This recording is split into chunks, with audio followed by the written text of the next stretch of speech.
Good morning. कसे आहात सगळे? एक सांगली कोल्हापूर बिना वाहक, बिना काय म्हणायचं त्याला, थांबा म्हणजे नॉनस्टॉप अशी बस सुरू झालेली असते. 8-10 वर्षापूर्वीची गोष्ट आहे हा किस्सा. तर ते लिहितात, ते त्या बसने जात असताना त्यांच्या बाजूच्या सीटवर एक 70-75 वर्षाची म्हातारी बसली होती. एक 10-15 मिनिटं झाल्यावरती त्यांना विचारते की कंडक्टर नाही आला. ते म्हणतात, नाही, या गाडीला कंडक्टर नसतो. ते म्हणे, मग तिकीट कसं काढायचं? ते म्हणे, बसमध्ये बसायच्या आधीच तिकीट काढावं लागतं. ती म्हणते, माझं तिकीट काढायचं राहिलं, मग आता काय होईल?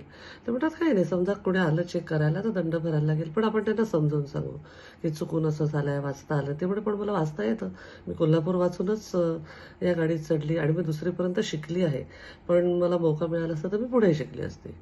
ते म्हणतात, बघू आपण काय करायचं. कोल्हापूर येतं, काही कोणी त्यांना अडवत नाही. मग ते कोल्हापूरला खिडकीतनं बाहेर आजूबाजूला बघतात आणि तिला सांगतात, इथे कोणी नाहीये चेक करायला, तुम्ही उतरा आणि इकडे तिकडे न बघता चुपचाप चालायला लागा.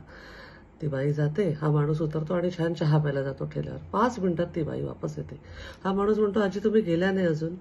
तर ती बाई अशी तिची ती छोटीशी पर्स काढते आणि त्या पर्समधून एक तिकीट काढते, कोल्हापूर सांगली वापस जातानाचं, आणि ती त्याच्या हातात देते. म्हणजे हे तिकीट तू आता फाडून टाक. तो म्हणतो, का, तुमच्याकडे पैसे जास्ती झाले आहे का? ते म्हणते, असं नाही, माझ्याकडे दंड भरायला पैसे नाही आहे, पण तिकीट काढण्याएवढे पैसे माझ्याकडे नक्कीच आहेत.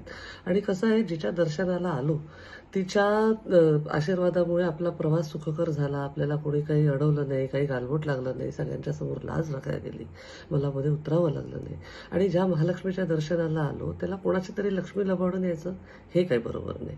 त्या माणसाला कळत, तो म्हणतो की तुमच्याकडे पैसे जास्ती झाले असेल तर मला नाश्ता करवा. ती म्हणते, नाही, दंड नाही भरू शकत, पण मी माझे तिकिटाचे पैसे नक्कीच माझ्याकडे होते. आपल्याला हा विचार करायचा की कुठल्याही परिस्थितीत आणि संकटात सज्जनांचं समाधान आणि श्रीमंती कधीच कमी होत नसते, कधीच नाही. कितीही शिक्षण घेतलं तरी ही नीतिमत्ता येत नसते, ही तुम्हाला तुमची तुमची वाढवायला लागते, ह्याचं शिक्षण मिळत नसतं.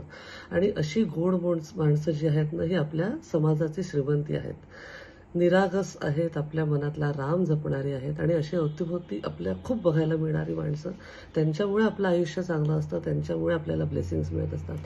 I am blessed to have such set of people around me. असेच राहा, असेच प्रेम करत राहा, असाच निरागस स्वभाव ठेवा. ॲक्च्युली आपण सगळे खूप चांगले असतो पेअर, पण कधी कधी ग्रुप म्हणा, सोसायटी म्हणा, पेअर प्रेशरने आपण एखादी चलता ह्याच्या नावाखाली काही गोष्टी करतो, पण कटाक्षाने नीतिमत्ता जपणे आणि आपल्या मनातला राम जपणे. जिथे जायचं आहे त्याला उत्तर देता येणं इतकं आपलं स्ट्रॉंग कॅरेक्टर असलं पाहिजे.